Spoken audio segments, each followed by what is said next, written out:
Lawrence Bishnoi के भाई अनमोल बिश्नोई को आज एनआईए कोर्ट में पेश किया गया है। अनमोल की वकील रजनी जी मेरे साथ हैं। रजनी जी, अनमोल को लाया गया है अमेरिका से। एनआईए कह रहा है बहुत बड़ा अचीवमेंट है और कई सारी चीज़ें जो नेक्सस है गैंग का वो पता चलेगा। देखिए, वो तो जब इन्वेस्टिगेशन होगी तो सामने आ जाएगा कि क्या पता चलेगा। और ये सब सिर्फ एलिगेशंस हैं।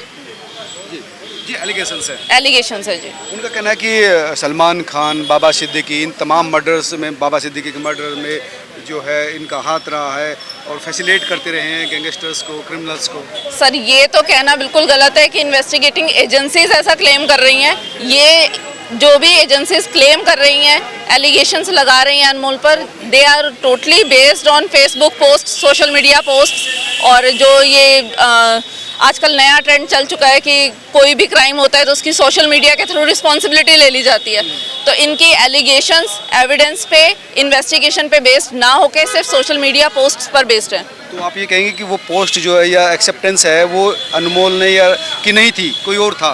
सर, ये मैं ना बता सकती हूँ, ना भी कहना सही है। वो जब केस की प्रॉपर इन्वेस्टिगेशन होगी, वहाँ के चार्जशीट्स अभी मेरे पास नहीं है। Once I get those charge sheets, then I will tell कि उसमें चार्जशीट में इन्वेस्टिगेशन में क्या चीज़ सामने आई है।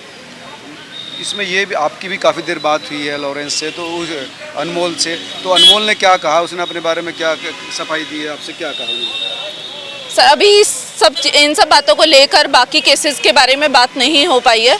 अभी तो सिर्फ उससे बेसिक बात ही हो पाई है रिगार्डिंग दिस केस कि ऐसे ऐसे पीसी ले रहे हैं, ग्राउंड्स ऑफ अरेस्ट सबमिट किए हैं, क्या दिया है क्या नहीं दिया, उसको सिर्फ अभी इसी केस से रिलेटेड बात हो पाई है। नहीं, आपने पूछा तो होगा कि ये जो आरोप आप पर बाबा सिद्दीकी क्या सलमान खान के यहाँ फायरिंग का है, तो आपने तो पूछा होगा, तो क्या कहा उसने? सर, अभी तो आया है, अभी इसी केस के रिगार्डिंग बात हुई है तो। लेकिन 11 दिन की रिमांड दी, इसका मतलब है कि कोर्ट को कुछ ना कुछ डेप्थ मिली है, ग्राउंड मिला है, तभी इतना दिया। आतंकवादियों की 10 दिन की दी है, उसकी 11 दिन की दी है। देखिए, वो एक अलग मैटर है। और यहाँ हमने खुद इन्वेस्टिगेशन ज्वाइन करने की अपनी विश कोर्ट को बताई थी कि अगर हमारे अगेंस्ट एलिगेशन है तो we would like to join the investigation and we will fully cooperate in the investigation. और जो भी फैक्ट्स हैं, जो एविडेंस हैं, जो सच है, वो सामने आ जाएगा। हालांकि कहा जा रहा है कि लॉरेंस गैंग को यही ऑपरेट कर रहा था अमेरिका से। सर, कहने को तो कुछ भी कह देते हैं। लॉरेंस के अगेंस्ट भी एनआईए के 2 केसेस थे, एक में चार्जशीटेड है, दूसरा केस जो इससे पहले का है RC-37, उसमें आज तक चार्जशीटेड ही नहीं है। दैट मीन्स कि इनके पास कोई एविडेंस नहीं है लॉरेंस के अगेंस्ट फॉर टेरर एक्टिविटीज। तो लॉरेंस और अनमोल का मतलब कहीं कोई इन्वॉल्वमेंट नहीं है आपके साथ? Sir, being a defence counsel मैं तो डिनाई करूंगी। That is their case, they have to prove their case beyond reasonable doubts. तो इसमें भी ट्रायल कंक्लूड होगा, टाइम लगेगा, वी विल सी कि क्या होता है।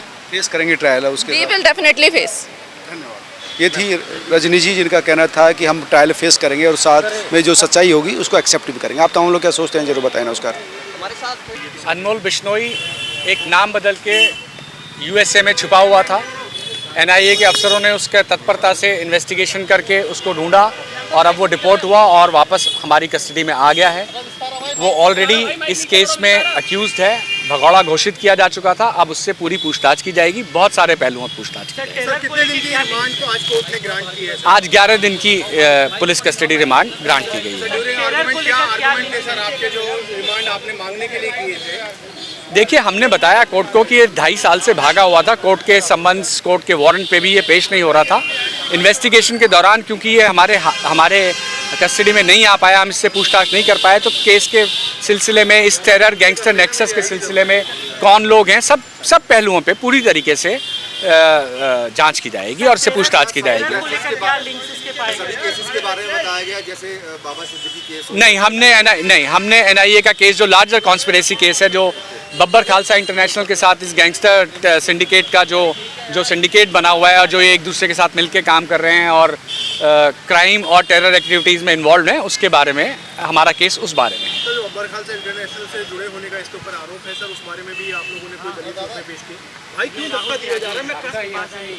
भैया कोई दलील पेश की सर? जी, उस केस उसमें इनका क्या इन्वॉल्वमेंट है, अनमोल बिश्नोई का, कौन कौन लोग और इन्वॉल्व हैं, किस तरीके से ये विदेश भागते हैं, सब चीज़ों पे सारे पहलुओं पे जांच की जाएगी। सर क्या अनमोल बिश्नोई जो है वो गैंगस्टर्स को फैसिलिटीज प्रोवाइड करता है, लॉजिस्टिक प्रोवाइड करता है? देखिए ये हमें शक है और इसके हमें सबूत भी मिले हैं अब, लेकिन पूरी पूछताछ होने के बाद ये पूरी चीज़ें पुख्ता रूप से सामने आएंगी। सर मुंबई में सलमान के घर पे फायरिंग का मुद्दा हो या बाबा सिद्दीकी की हत्या का, क्या इसका भी जिक्र किया गया है? नहीं, हम वो केस मुंबई में रजिस्टर्ड है, हमारे केस में उस पर हमने अभी कोई जिक्र नहीं करा है।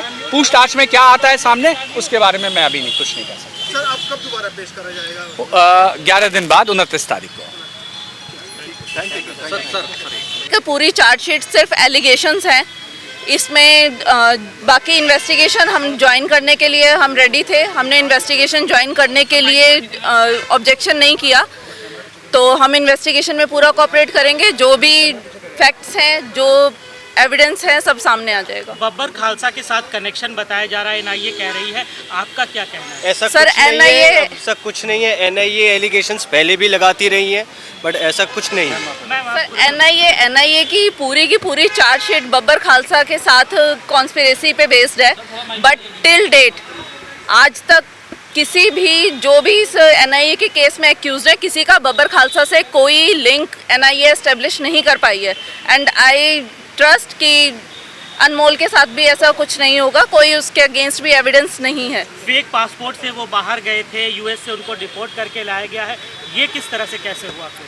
देखिए, बाहर गया था, दैट इज़ अ फैक्ट। कैसे गया था अभी उससे बारे में खुलकर बात नहीं हो पाई है, बात होगी, पता चलेगा, तो उस मैटर की भी इन्वेस्टिगेशन होगी तो सब सामने आ जाएगा। इसके अलावा कई और मर्डर चार्जेस भी उन पर लगाए आगे आएंगे और सलमान खान को भी डराने धमकाने का आरोप है, क्या कहेंगे आप? सर सब सिर्फ एलिगेशंस हैं, फेसबुक पोस्ट्स पे बेस्ड एलिगेशंस हैं, इनमें कोई सच्चाई नहीं है। बाकी हर केस की इन्वेस्टिगेशन चल रही है, हुई भी है, कोई एविडेंस इस चीज़ को लेके आज तक मिला नहीं है।